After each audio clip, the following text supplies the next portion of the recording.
Olá pessoal, tudo bem com vocês? Espero que estejam todos se cuidando durante essa quarentena e hoje nós vamos fazer a correção dos últimos exercícios que nós fizemos sobre iluminismo.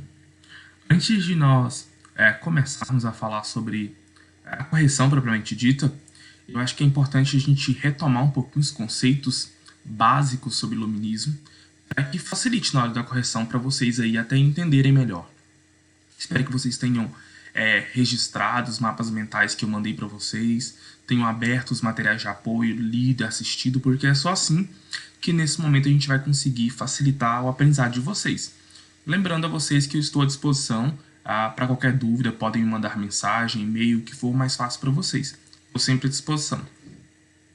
Bom, vamos lá. Sobre iluminismo, vocês podem ver aí pelo que eu coloquei para vocês, nesse mapa mental, diz o seguinte: o que é o iluminismo, pessoal? O iluminismo, o nome já diz, iluminismo vem de luz, né? Mas que luz é essa?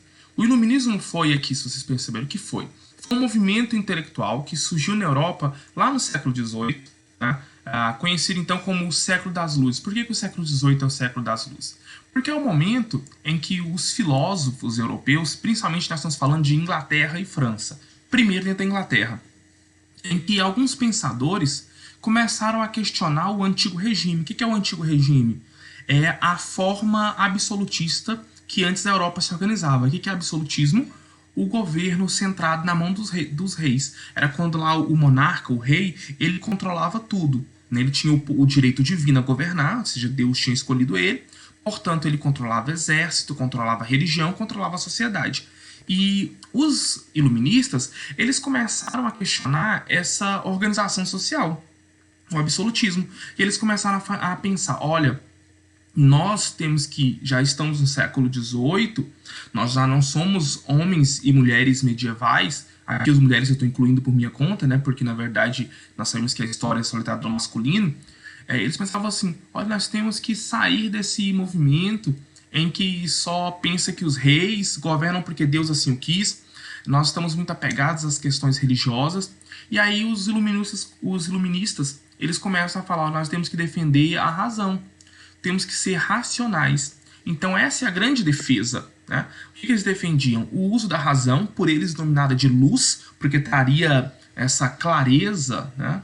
Essa clareza sobre as trevas, que seria a ignorância, que seria a religião. Então, eles defendiam o uso da razão, a luz, contra o antigo regime, o absolutismo, né, que seria o símbolo das trevas, e pregava a maior liberdade aqui individual, ou seja, o direito à propriedade privada, o direito ao indivíduo ter posses, o direito ao indivíduo estabelecer comércio, fazer riqueza. Então, eles defendiam essa questão, a liberdade econômica, nesse sentido de produzir bens, a liberdade política, que é uma ideia que não existia ainda, porque até o século XVIII, né, nós tínhamos as pessoas eram súditas, ou seja, elas eram abaixo de um monarca, de um rei. Né? E agora os iluministas trazem uma perspectiva de que, olha, nós não somos mais abaixo de um monarca, mas agora nós somos cidadãos. O que é essa cargo cidadania? Ou seja, nós agora participamos do governo de forma ativa. Então, os iluministas, eles defendiam não só a ideia da racionalidade, mas também que o poder, o governo, fosse, de certo modo, aos poucos sendo destituído da mão do monarca e passando para a mão do povo. Então essa é a principal característica dos ideais iluministas. Quais eram as principais ideias? As principais ideias dos iluministas foram aquelas que foram perpetuadas na Revolução Francesa de 1789. Que todo mundo já ouviu falar lá. Liberdade, igualdade, fraternidade. Né? Liberté, égalité, fraternité. Tá lá o lema da Revolução Francesa, é o lema dos franceses até hoje. Esse daí é o ideal iluminista. Eles acreditavam que se seguissem esses passos, eles teriam uma sociedade racional, uma sociedade melhor, desenvolvida, né? Então, que era o que eles ambicionavam. Com base nesse princípio, né, quais eram os filósofos que influenciaram? Quais eram os pensadores desse momento? Nós temos aqui os principais filósofos, os principais pensadores. Né? Os principais pensadores eram John Locke, que era inglês, né, que é chamado de o pai do iluminismo. O John Locke vai ser certamente o maior expoente desse momento, vai fazer severas críticas ao poder do monarca, ao direito chamado direito divino do rei. Ele vai questionar isso, ele vai dizer que, ora, na verdade, o poder tinha que emanar do povo. Nós vamos ter Adam Smith na economia, né, esse inglês, falando de que, olha, o Estado ele deve mediar as relações comerciais, talvez, mas de forma com a mão invisível, ou seja, sem ser diretamente. Precisa deixar que as relações de comércio elas aconteçam naturalmente, né, para que a economia acabe se desenvolvendo. Se o Estado ficar dando monopólio demais, ou seja, eu permito que uma só empresa faça, trazendo aqui para os dias atuais, permito só que uma única empresa trabalhe com transporte. Então, eu vou acabar fazendo com que outras entrem à falência, porque eu estou dando um monopólio, exclusividade para uma só. Então, isso, o Adam Smith fala que isso não era benéfico, ele fala do liberalismo econômico, ou seja, todo mundo tem que ter ampla e irrestrita condição de concorrer na economia. Tá? Então, é esse princípio da autonomia.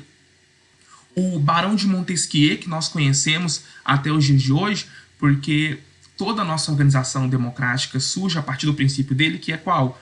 O princípio da separação dos três poderes. Se hoje nós temos lá executivo, né, legislativo e judiciário, essa divisão dos três poderes que o Estado se organiza, né, para que haja o governo, isso se dá pelos princípios do Barão de Montesquieu. Montesquieu falou que, olha, a monarquia ela não via muito bem porque ela não seguia esse princípio, uma vez que no absolutismo nós não temos três poderes, mas temos, né, o absolutismo, o poder, o monarca, né? Vale lembrar lá a figura do Luís XIV, o rei Sol, que diz l'état c'est moi. Na França ele diz, o Estado sou eu mando. Então não tem esse negócio de três poderes, tem o meu poder. No Brasil colonial, se vocês lembram, nós não temos três poderes, temos quatro, que é o poder moderador, que é o poder do monarca. O rei falava, ok, pode ter três poderes, mas se eu não quiser lei nenhuma aplicada, eu sou o próprio juiz, eu sou o próprio legislador, eu sou o próprio senhor do exército. Então, é muito complexa a questão, né? Mas até nos dias de hoje é presente. O Voltaire aqui é bem interessante, pessoal, porque ele é um dos mais discutidos, e ele fala o seguinte, discordo daquilo que dizes, mas defenderei até a morte o teu direito de dizeres.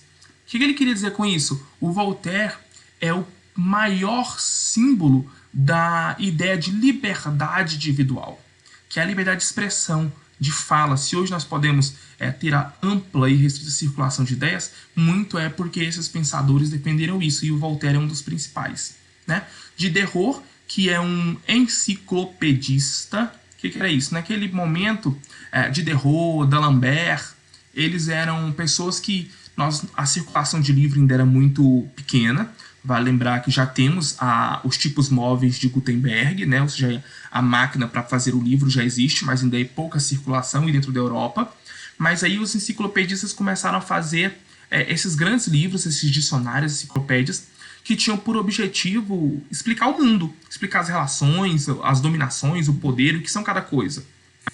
É nesse mesmo sentido, por exemplo, que até Darwin vai fazer depois as suas viagens para explicar a origem das espécies. Então, cada um enciclopedista vai tentar explicar o mundo a partir do seu olhar. E aí Diderot, ele vai fazer a sua enciclopédia e ele vai trazer as ideias de anticlericalismo e anticristão. A gente vai falar assim, olha, não dá para conciliar o universo político ao universo religioso. É preciso que haja uma separação Estado e Igreja. E essa ideia de separação Estado e Igreja, por ele já defendida e pelos demais iluministas também, por exemplo, que vai dar início à Revolução Francesa em 1789, né, que vai culminar com a queda da Bastilha, que era uma prisão política, e rui o absolutismo da França, ou seja, vai cair, não tem como. É esse princípio também que vai permitir a independência dos Estados Unidos da América, ou seja, as 13 colônias se unem e formam o que é hoje os Estados Unidos da América.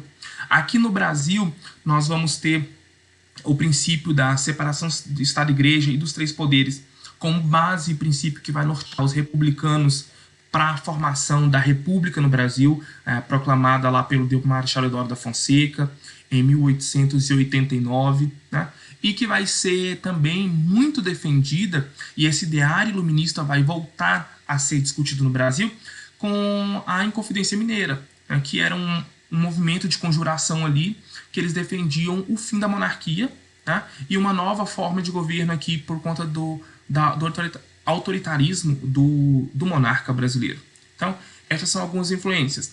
Feito esse panorama, pessoal, agora a gente vai lá para o exercício de vocês. Tá? Aqui está. Eu passei 3 perguntinhas que eu acredito que sintetizam muito bem sobre iluminismo e são bem assertivas, são muito importantes. A primeira questão delas é a da FUVEST. Sobre o chamado despotismo esclarecido, é correto afirmar, primeiro, o que é déspota esclarecido? Déspota esclarecido, o nome déspota já fala, é esse tirano, o rei, o imperador, né? Que está influenciado sobre as ideias das luzes, do iluminismo. Tá? Então, o que é correto afirmar sobre ele? Letra A. Foi um fenômeno comum a todas as monarquias europeias, tendo por característica a utilização dos princípios do iluminismo. B. Foram os déspotas esclarecidos os responsáveis pela sustentação e difusão das ideias iluministas elaboradas pelos filósofos à época. C. Foi uma tentativa bem intencionada, embora fracassada, das monarquias europeias reformarem estruturalmente seus estados. D. Foram os burgueses europeus que convenceram os reis a adotarem o programa de modernização proposto pelos filósofos iluministas. Letra E. Foi uma tentativa mais ou menos bem-sucedida de algumas monarquias de reformarem sem alterar as estruturas vigentes. A alternativa aqui correta, pessoal, é a alternativa E. Por que é a E? Porque o déspota esclarecido é um monarca que aceita as ideias iluministas desde que não retire dele o direito de governar. Ou seja, se os iluministas estavam questionando principalmente o direito divino do rei, os monarcas até aceitam que a razão possa prevalecer, que tenha que se pensar em formas de governo, desde que ele não perca o controle do Estado. Então eles aceitam, mas de forma que eles não percam o controle do governo. Então a letra E é a correta. Questão 2. Comente como e quando surge o iluminismo. Então, nós já vimos que surge no século XVIII, dentro da Europa, especificamente dentro da Inglaterra, depois na França. É um movimento intelectual cujo objetivo é fazer o quê? É trazer o uso da razão em detrimento da religião, e busca essa ausência do controle religioso do monarca sobre o povo, trazendo a nova perspectiva de cidadão. Então é isso. Questão 3. Aqui a questão 3 é para nós lermos essas afirmações sobre o iluminismo e responder quais são as corretas. Aqui é muito interessante, porque ela traz uns resuminhos bem bacanas. Lá na primeira, muitos filósofos franceses, entre eles Montesquieu, Voltaire e Diderot, foram leitores, admiradores e divulgadores da filosofia política produzida pelos ingleses, como John Locke, com suas críticas ao absolutismo. Isso é correto? Sim. Como eu disse lá no mapa mental anterior, John Locke é o pai do iluminismo. Então todos esses outros iluministas acabaram sim que bebendo dele e lendo essas críticas ao absolutismo. Tanto que todos eles vão fazer críticas ao absolutismo. Então a afirmação já é correta. Segundo, quanto à organização do Estado, os filósofos iluministas não eram contra a monarquia, mas contra as ideias que o poder monárquico fora constituído pelo direito divino e de que ele não poderia ser submetido a nenhum freio. Também está certíssimo, porque a crítica dos iluministas não era que, olha, tem que acabar com a monarquia, não pode existir rei, não pode existir... A crítica deles era ao absolutismo, era a crítica ao poder divino do rei, que o rei não pudesse ter nenhum órgão, nenhuma entidade, ninguém que freasse os ímpetos do rei. Eles criticavam o quê? Aquela velha história do Estado sou eu, né, do rei sol. E essa era a crítica maior dos iluministas. Então tá correto. 3. A descoberta da perspectiva e valorização de temas religiosos marcaram as expressões artísticas durante o iluminismo. Errado. Por quê? Porque a maior crítica deles é sobre a religião, como é que eles vão valorizar as questões religiosas. Então não. 4. Em Portugal, o pensamento iluminista recebeu grande impulso das descobertas marítimas. Aqui é uma questão de temporalidade mesmo histórica, né? As grandes navegações aconteceram lá século XIV, século XV, aqui nós estamos falando século XVIII, então obviamente que não, né? Porque nós temos uma lacuna temporal muito grande. Então, a alternativa correta é a letra B, que diz que somente as afirmações 1 e 2 são verdadeiras. Certo? Espero que vocês tenham entendido essa correção, tenham absorvido o que é iluminismo, e aguardo qualquer dúvida de vocês e espero que vocês estejam se cuidando e se esforçando, acompanhe os materiais de apoio e até uma próxima aula. Muito obrigado e até mais.